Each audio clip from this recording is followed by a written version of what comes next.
Hello, everyone, and welcome back to Soundcart Live.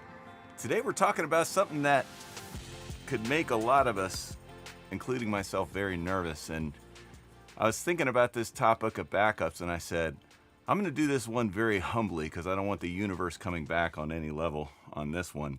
To talk about something that I think is really important amongst us production sound mixers, and some of the different methods that I use and some of the different methods I've heard other mixers use, so we can have a conversation about, a backup for working on film sets, industrial, commercial, maybe even dig a little bit into some of the different applications like live and how that all kind of comes together when it comes to working with backups.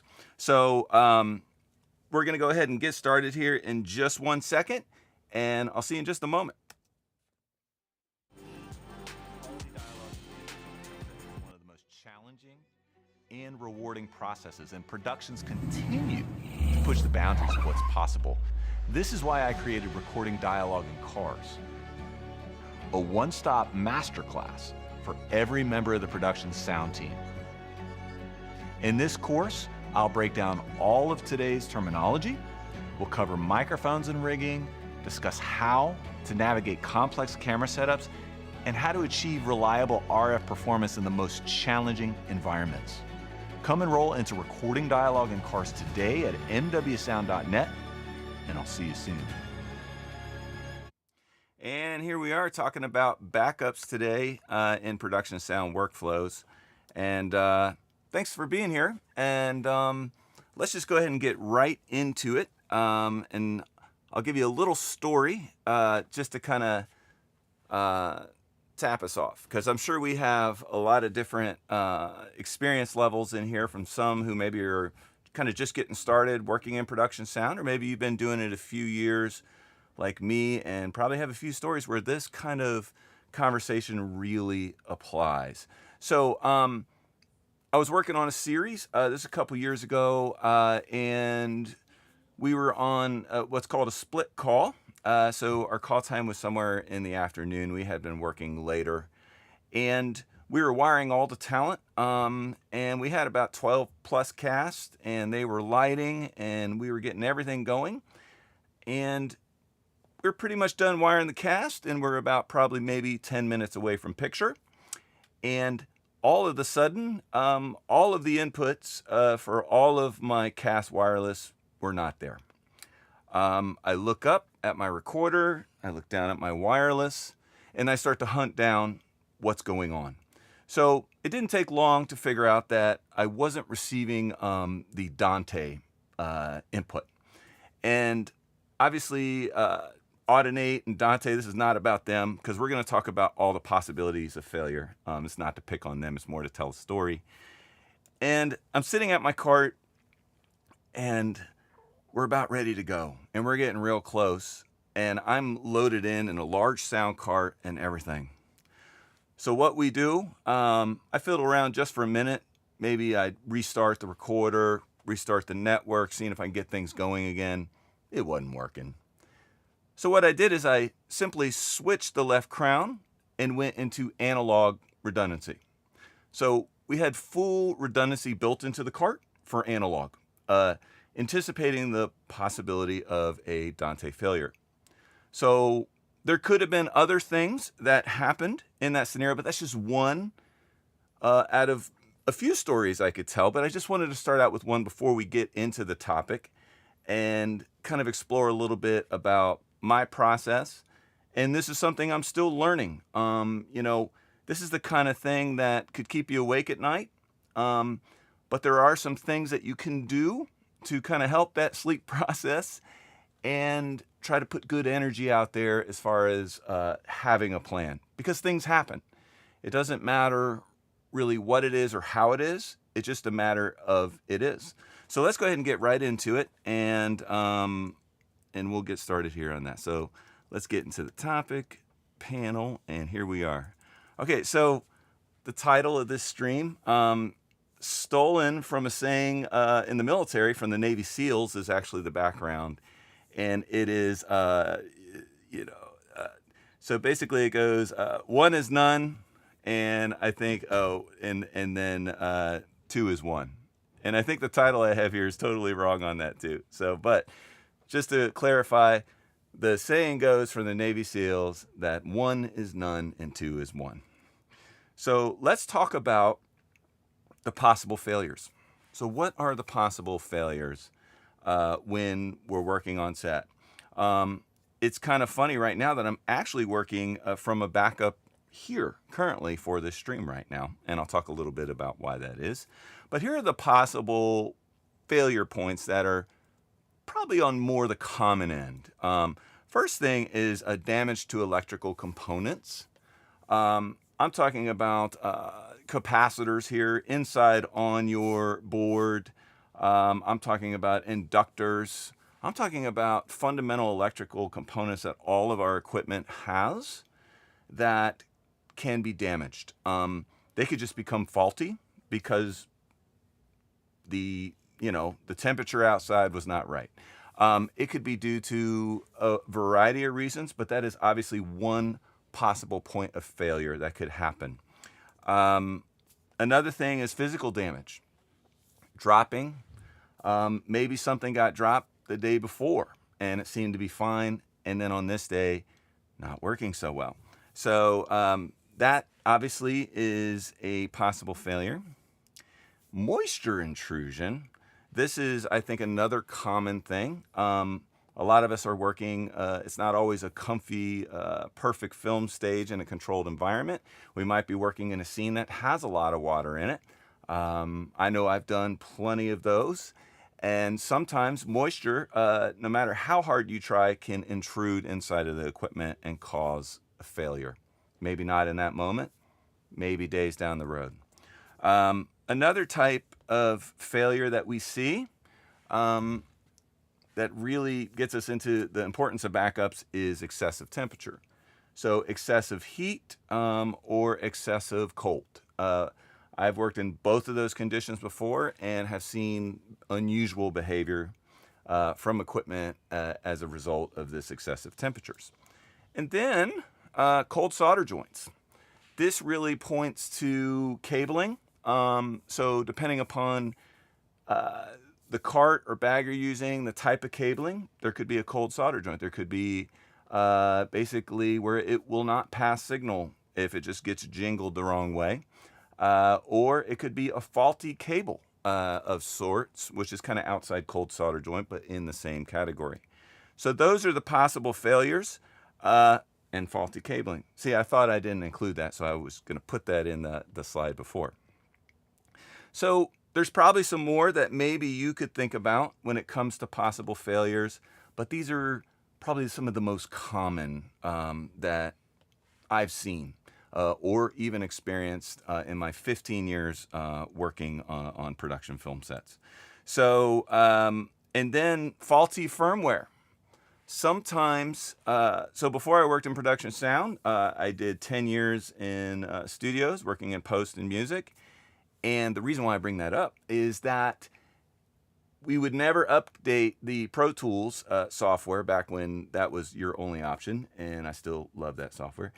And because we would want to wait until all the bugs were worked out in firmware. So sometimes upgrading soon or too quick or as soon as things come out can put you in a awkward position if there's something wrong with the firmware. So yeah. Sometimes that firmware is fixing something that you need to do, but I've known mixers and myself who keep old versions to roll back and stuff like that if for some reason you're going into a project with fresh firmware. So let's talk about strategy. This one is a great conversation. There's not many mixers that I know who don't have a backup recorder mixer.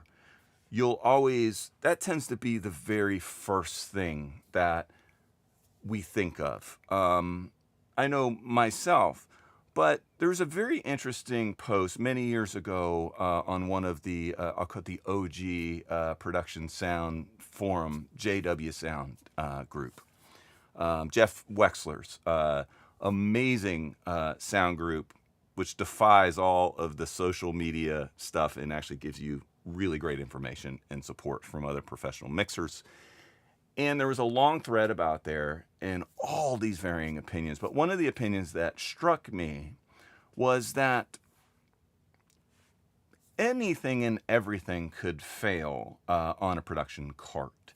So that helped me really realize is I can have the backup mixer, the backup recorder, but I also need to think about power. I also need to think about wireless. I need to think about cabling. The last film, little small feature I did, we were loading in real light. I had a 100-foot RG8X, one of the connectors go bad on the cable. I had a cable in the truck. It's just, or an extra cable, obviously, to replace that one. So you never know what's going to hit you as far as all of these possible failure points. And I want to say humbly that I don't have this all figured out. This is something that I like discussing with other mixers and I like thinking about because perhaps maybe even in the comments below, you could give me some insight on your processes that maybe differ from my process that can help me improve how it is that I do backups.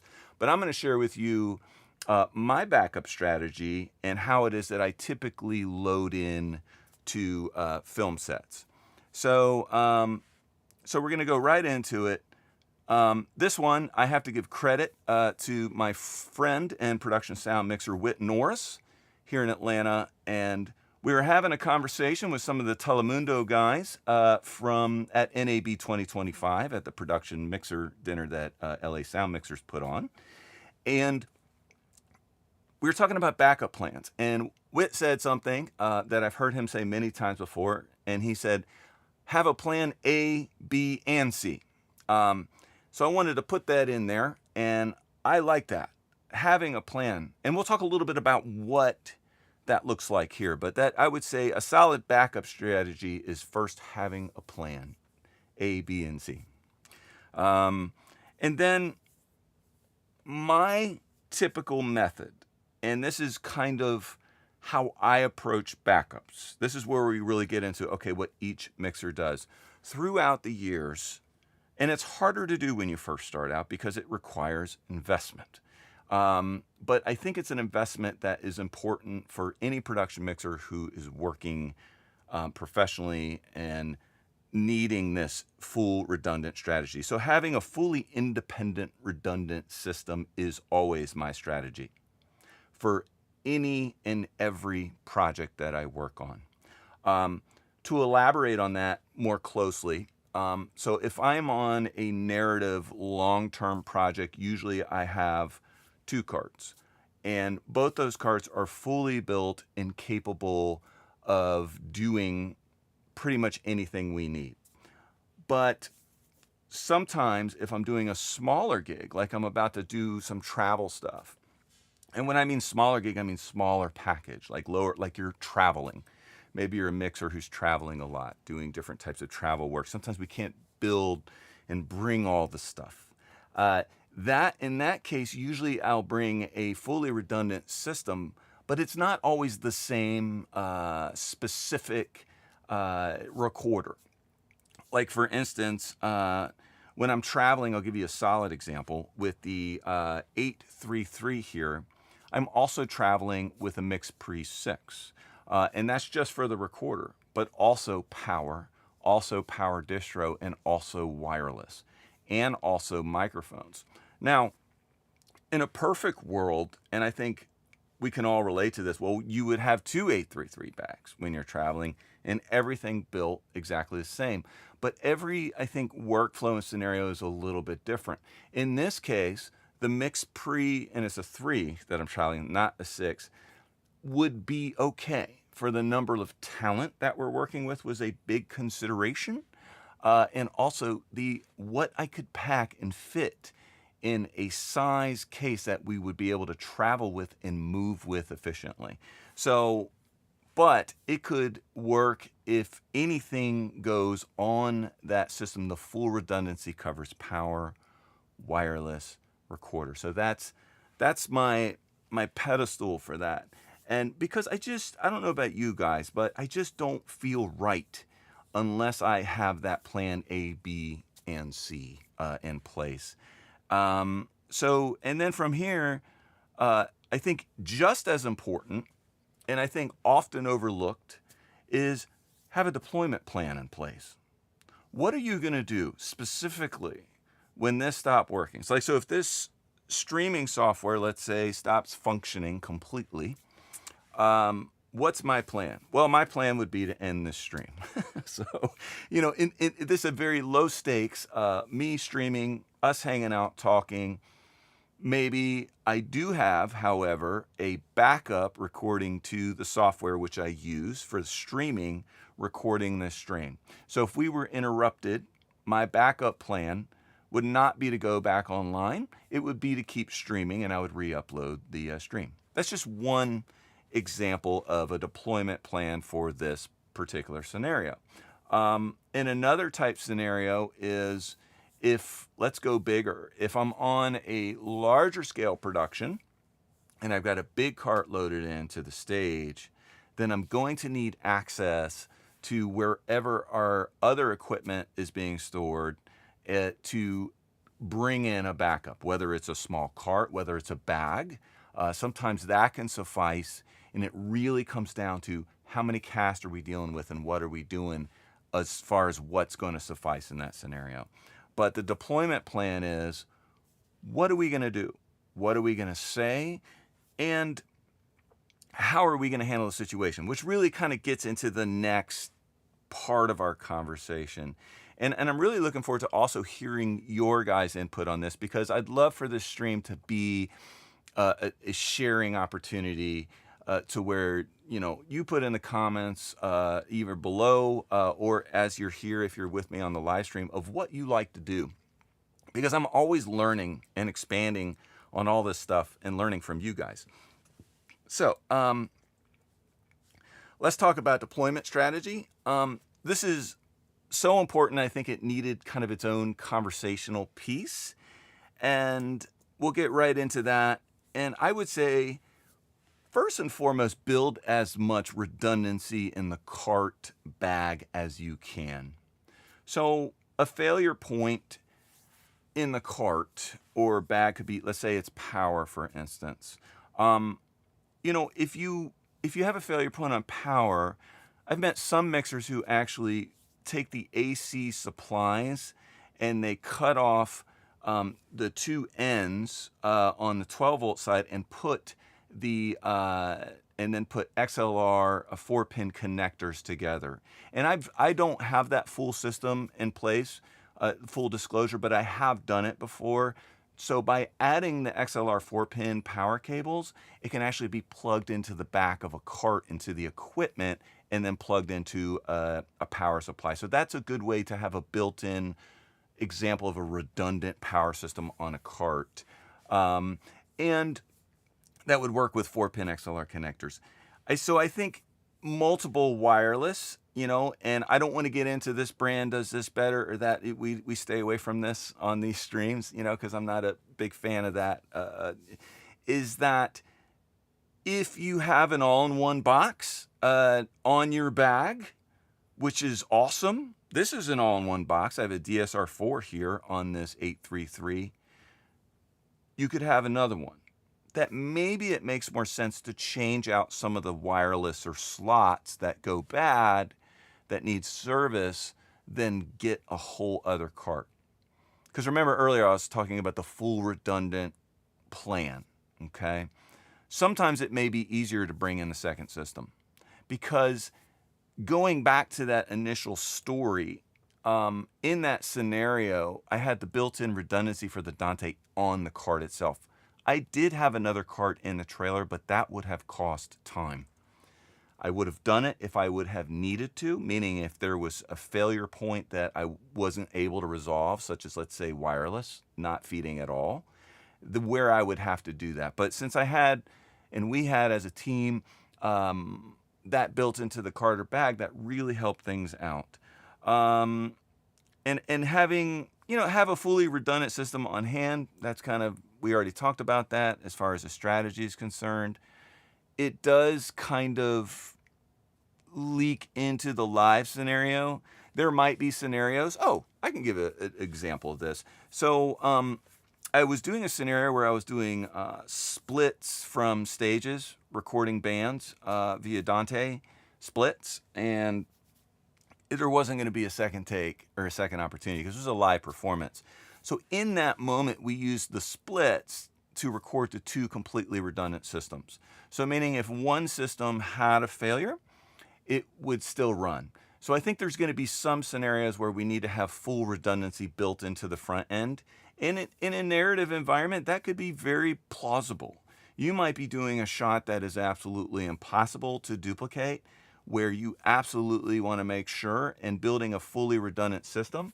So let's say you have a bag and a cart, and the bag is also recording the same thing as the cart going through distro is a good example of that. So so let's go back here and talk a little bit about, I'm using a very small screen. I told you I was using a secondary system here because I've got my Scorpio currently loaded into a show, so I couldn't use it for the sound cart live. And I'm going to attempt to make this comments thing like really big. Like this is, I'm using a 5-inch screen for the monitor right now. So, okay, great. So just to put a couple comments here up, Joseph says, hello, Michael. Hope you are doing good. Thanks for saying hello, Joseph. Great to see you. And then Kima says, this will be a scary episode today. I love that. And I think this is Uzlatco. I think you have a couple different accounts here on that. Yes, I almost didn't want to do it. I was like, I don't want to put bad vibes in the universe. And then I realized that, this is a great topic, and just be open, have some humility about it, and talk practically. And then it's not as scary, even though it's still scary. Alejandro, it's great to see you. Thanks for saying hello. And yeah, if you have a comment about backups or something that you want to contribute, please put it in the comments now. That'd be great to have that here. So how do you, here's a good question. So how do you start out without funding when you stretch just to the primary setup? That's a great question. When I first started out doing production sound, I had no backup. But the truth is the projects that I was starting out on were very low impact. The first films I ever mixed were 48-hour film festivals. And as a production mixer, I could only afford what I could afford. And that's fine. If something, fortunately, things didn't fail, and I was able to get through it, and it worked. But that's kind of a situation where, that's like a for fun project. So, yeah, that's a really great question. It shouldn't stop you from trying to do the job. I think this is really a conversation for when you really are on something that's going to be a high stakes type production, and what the general expectation is for building in backups. Great comment question, by the way. Thank you for the compliment. Love your channel and topics. I appreciate you saying that. I get a lot out of this. I really enjoy being here. So thank you for that. Okay. So it makes sense, though. I see Curtis Judd has his 800 series and then Mix Pre-10 as a backup. Yeah, that's a great point. A lot of the times you'll see multiple recorders on a cart or setup, if that's what you're speaking to. And that's I'm glad someone brought that up, because that's a common thing. Just having a 2-track backup always running on the cart. I know I've seen some run those Electrosonics 2-channel, I think it's called a SPDR. And it takes a timecode input, and you can just run continuously, or even a mono on a very low profile timecode lock. So if for some reason something happens, you at least have the mix track. That's a really great thing to bring up. Thanks for the comment. I will add, never test new equipment on set. Absolutely. I think that's a really good comment. And I think that speaks to the firmware and that the conversation that we were talking about.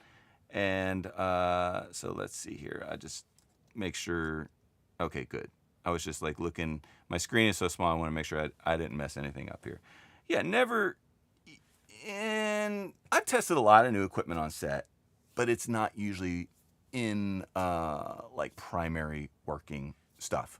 Like if I'm testing or beta testing a new wireless that hasn't been released yet, and sometimes I'll put it on talent that doesn't have any lines of dialogue, or just kind of like flush things out in a way that are very low impact. But yeah, so there are moments that you do want to test things on set, but maybe just not as your absolutely primary backup. Yeah, great question. It's great to see you live. Alejandro, it's great to see you here. Thank you. And then I think we got one more comment here before we get close here to wrapping things up. And important to have on point and keep calm when failure is happening. Yeah. Zyko, I think that is you, by the way. Say if it is in the comments so I know I got my facts straight. Yes, that is a great, great comment. I'm so glad that's there. And, you guys are helping me out. Stay calm. Stuff happens. Really, it comes down to backing up, I think, for us is really what's the deployment plan? If I already know what the deployment plan is going to be, then I have a backup plan in place and I can easily and calmly communicate how long it's going to be. Because usually a good AD, or maybe even a producer, depending upon the dynamics on set, will say, how are we doing? How long do you need? Right? That's the question, is when can we get going? So having a backup plan that aligns with the expectation of what that is going to really help keep everyone calm and expectations at bay. And I'm not even going to say camera has a problem, everything's okay, sound, what's going on? We won't go there. I want to go there, but we're not going to go there. Yeah, great comment, by the way. Yeah, I see you saying, yes, that's Zyko. That's awesome. Thank you. Good to see you here, Zyko. Yes, that makes, here, let's put the comment on here. Make sure, yeah, it's up here. Let's try putting that back one more time. Yes, that makes sense. When you're starting out on a small, low budget gig, mistakes aren't reputation hits. Yeah, I mean, there's a practical side of this. I think having a plan really kind of mitigates a lot of the reputation stuff or things like that. And I think generally most professionals have an understanding of like that things can happen, and having a backup plan in place that's practical, that makes sense, that was well thought out with what you're doing is really the best we can do. That doesn't mean that people won't be impatient, but at least it shows that you're being a professional and you're doing everything you can to get things going. Yeah. All right, we got a comment here from Adam Perry Sound. Your Wire Like the Pro series also addresses thinking about hurdles on set. It was a great series. Adam, thank you so much, by the way, for taking that course. And that's awesome, and I appreciate the feedback. And yes, that is covered in that. That's one of those courses that really digs into much more beyond just the tools and the fundamentals of like how to put a wire on, and here's the tools, which is, I learn from that stuff all the time, but it really digs into that kind of stuff. And thank you for bringing that up, Adam. Great to see you here. And then Alejandro says, did you and Curtis ever do the wireless course, or are we working on it? That's a question that's you could put me on the spot there. That's something we should talk about in the future. So I don't really have an answer to that question right now, Alejandro, except that you should be seeing a lot of RF and wireless content coming up from me very soon. So thank you for bringing that up. Yeah. So I think I can't even see the time we have left because my vision is not able to look at the screen, but I'm feeling complete about this. I just want to say thank you, everyone, for being here. And thank you, everyone, also who's given me or given us, such great feedback on these courses. And it's really inspiring, and we love doing that. And when I say we, the folks like Brittany, who is the instructor for Wire Like the Pros, Brittany Myers, and stay tuned for future stuff in that area. So anyway, I'm going to sign off here, guys, and just want to say thanks. And as I joggle through some of these different screens here and get us on our outro. And look forward to seeing everyone real soon. Thanks so much.